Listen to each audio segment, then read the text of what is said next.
All right, 100-pound barbell. I had a comment. It was a troll, obviously, because it was pretty nasty. But they said that my 100-pound arm curl wasn't correct because they said I was just using momentum. When really my stance when I was lifting it. But you know what? Fine. Let's just do it as. Let's just do it again. So I actually didn't. So these are on here loose. I'm hoping I can just lift it with it being loose,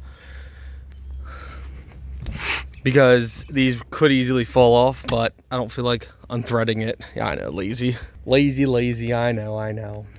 I love proving people wrong. Been doing it all my life.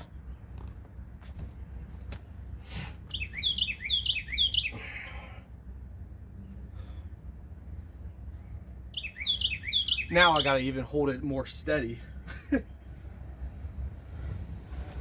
All right, here, see, we're standing, okay? Standing, arms.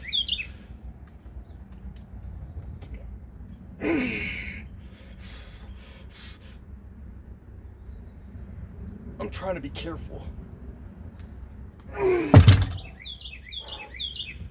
One side got close to falling. That was close. So not only did I have to curl the 105 pounds, but keep it steady so these wouldn't fall off. That side wasn't too bad. You saw there, I got stuck midair. The weight, I tell you, 105 pounds is no joke. But you know what, haters? Bite me. Let's go.